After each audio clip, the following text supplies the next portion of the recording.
नमस्कार दोस्तों, जय श्री कृष्णा। कैसे हैं आप सभी? आई होप कि आप सब अच्छे होंगे। आज के इस वीडियो में बात करेंगे कि मिथुन लग्न की कुंडली में कौन कौन से स्टोन आपको नहीं पहनने चाहिए। तो देखते रहिएगा इस वीडियो को और बने रहेगा मेरे साथ। मेरा नाम है विशाल और आप देख रहे हैं एस्ट्रोविश यूट्यूब चैनल।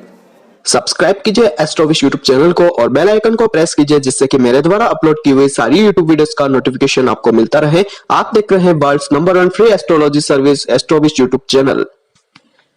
मैंने ये आपके सामने मिथुन लग्न की कुंडली ड्रॉ कर रखी है। मिथुन लग्न की कुंडली कैसे बनी, क्योंकि यहाँ पर लग्न में ही यहाँ पर आप देख सकते हैं 3 नंबर लिखा हुआ है। 3 नंबर राशि होती है मिथुन राशि और मिथुन राशि के स्वामी होते हैं बुधदेव। तो यहाँ पर 3 नंबर लिखे होने की वजह से मिथुन लग्न की कुंडली बनी और इसके स्वामी हुए बुधदेव। अब यहाँ पर आपको बताऊंगा कि आप कौन से स्टोन इस कुंडली में नहीं पहनने तो आपके लिए बेहद अच्छा रहने वाला होगा। सबसे पहले अगर बात करी जाए तो चंद्रमा का स्टोन मोती। चंद्रमा का स्टोन मोती क्यों नहीं पहनना चाहिए? आपके दिमाग में ख्याल आ रहा होगा कि मिथुन लग्न की कुंडली में चंद्रमा देव तो सेकंड हाउस के ओनर होते हैं, इनके पास धन और कुटुंब और वाणी का भाव है, तो अब यहाँ पर आप इनका स्टोन धारण क्यों नहीं कर सकते? अगर आप इनका स्टोन धारण करते हैं तो आपके पास बहुत ज्यादा पैसा आ सकता है, आपके परिवार की वृद्धि हो सकती है, आपकी वाणी अच्छी हो सकती है, आपको कुटुंब का साथ मिल सकता है, तो क्यों नहीं पहनना चाहिए? तो इसका मैं अगर आपको रीजन बताऊं तो अष्टम थ्योरी के मुताबिक चंद्रमा देव मिथुन लग्न की कुंडली में एक योग कारक ग्रह नहीं होते हैं, ये एक मारक ग्रह होते हैं। सेकंड बुध देव की चंद्रमा से दुश्मनी भी रहती है, शत्रुता का भाव रहता है।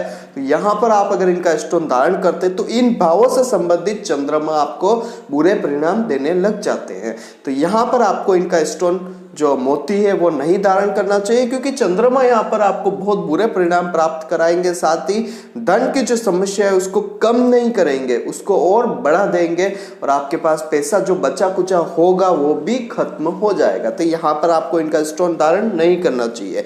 अब यहाँ पर बात करी जाए कि दूसरे जो ग्रह है जैसे कि सूर्यदेव, क्या सूर्यदेव का स्टोन मिथुन लग्न की कुंडली में आप पहन सकते हैं? तो यहाँ पर भी एक चीज कहना चाहता हूँ कि सूर्यदेव का स्टोन मिथुन लग्न की कुंडली में आपको नहीं धारण करना चाहिए, क्योंकि मिथुन लग्न की कुंडली में सूर्यदेव जो होते हैं वो एक मारक ग्रह होते हैं और थर्ड हाउस के ओनर होते हैं। थर्ड हाउस जो होता है वो मेहनत का होता है, छोटी मोटी यात्राओं का घर होता है। जितने भी आप आपके जीवन को खपाते हैं किसी भी काम को करने के लिए, उसका जो घर होता है वो थर्ड हाउस होता है। थर्ड हाउस के ओनर यहाँ पर बन गए हैं सूर्यदेव। अगर आप सूर्यदेव का स्टोन जो माणिक्य है वो कभी भी धारण करते हैं तो ये चीज ये होगा कि आप अपनी मेहनत की वृद्धि कर रहे हैं। अगर आप आपकी मेहनत की वृद्धि करते हैं तो समझ लीजिए कि आपको जीवन में बहुत ज्यादा संघर्ष करना पड़ेगा अपने जीवन को बिताने के लिए। अब देख, एक एग्जांपल के लिए मैं आपको बताता हूं कि थर्ड हाउस का ओनर जैसे कि आपके जीवन में बैठा हुआ है 7th हाउस में। किसी ने बोल दिया कि यार तेरी शादी नहीं हो रही है, तू 7th हाउस में सूर्यदेव बैठे तो इनका माणिक्य धारण कर ले। सबसे पहले तो अगर आप माणिक्य नहीं भी पहनेंगे तो एक नॉर्मल प्रेडिक्शन ये हो जाता है कि थर्ड का ओनर 7th में आया है।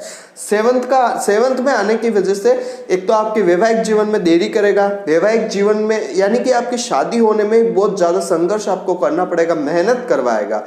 सेकंड, आपके व्यापार को स्टेबल करने में भी आपको मेहनत करनी पड़ेगी। इसके बाद अगर आप कोई पार्टनरशिप में काम करते हैं तो उसमें भी आपको बहुत ज्यादा नुकसान होगा। तो यहाँ पर आपको इनका स्टोन धारण नहीं करना चाहिए। अगर आप स्टोन धारण कर लेते तो आप इस चीज को और बढ़ा देते, जो मैंने चीजें आपको बताई उन चीजों को आप बूस्ट कर देते, वो चीजें आपको और ज्यादा मतलब कि खराब हो या अच्छा हो ज्यादा प्राप्त होती है। एक तो यहाँ पर भी आपको इनका स्टोन सूर्य का नहीं धारण करना चाहिए, यानी कि मिथुन लग्न की कुंडली में एक तो चंद्रमा और एक सूर्य का स्टोन आपको नहीं पहनना चाहिए। इसके बाद अगर बात करी जाए तो यहाँ पर आते हैं हमारे मंगल देव।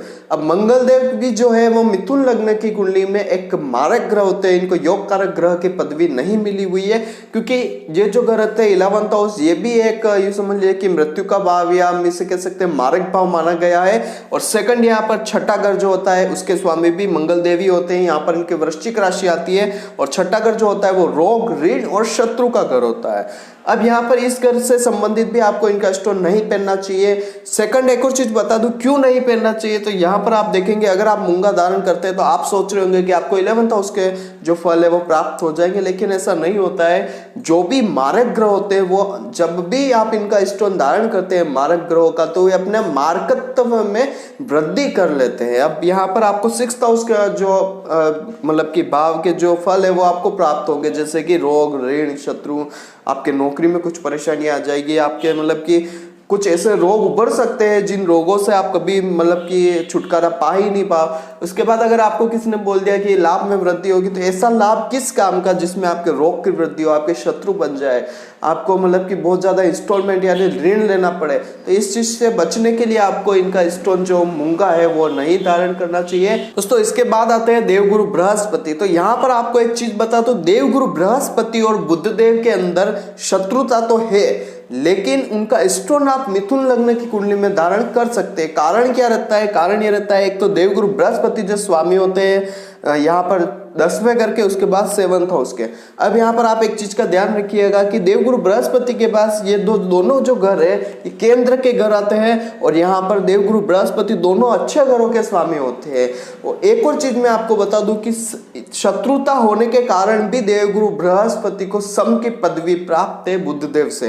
तो यहाँ पर अगर आपकी कुंडली में भी अगर देवगुरु बृहस्पति इन भावों में बैठे हुए या किसी अच्छे घरों में बैठे हुए, जैसे भाग्य भाव हो गया या पंचम घर हो गया, लग्नेश हो गए, बुध देव के यहाँ पर कह सकते हैं चतुर्थ घर में चले गए या 2nd हाउस में आ गए, 11th हाउस में आ चुके हैं, तो यहाँ पर आप इनका स्टोन धारण कर सकते हैं। क्योंकि बुध देव की मिथुन लग्न में देवगुरु बृहस्पति से शत्रुता तो है, लेकिन ये सम का भाव रखते हैं। सम का अर्थ ये हो चुका है कि जिस भी घर में जाएंगे उस घर से संबंधित ही फल देंगे। अब यहाँ पर आप देख लीजिए, अष्टम घर में अगर देवगुरु बृहस्पति आ जाते हैं मिथुन लग्न की कुंडली में, तो ये अष्टम घर के फल ज्यादा देने लग जाएंगे। सम का मतलब ये होता है न्यूट्रल, जिस घर में जाएंगे उस घर की चीजें जो है आपको देने लग जाएंगे।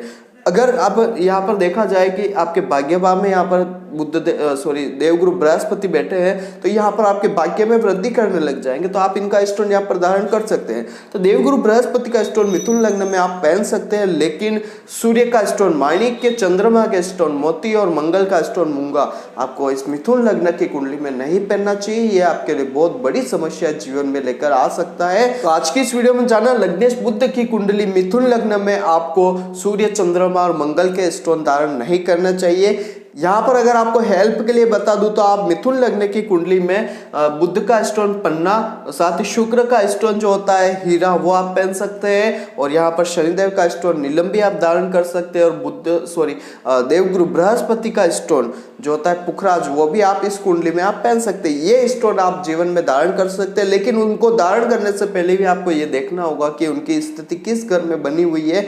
अगर वो 3, 6, 8, 12 में चले गए तो और भी परेशानियां हो जाएगी। अगर अस्त हो गए तो नहीं पहनना है या पहनना है, वो सारी चीजें कुंडली विश्लेषण पर होती है। तो आज की वीडियो में इतना ही। कल फिर मिलेंगे एक नए वीडियो के साथ, एक नए टॉपिक के साथ। तब तक के लिए जय श्री कृष्ण, जय श्री नाथ जी बाबा की।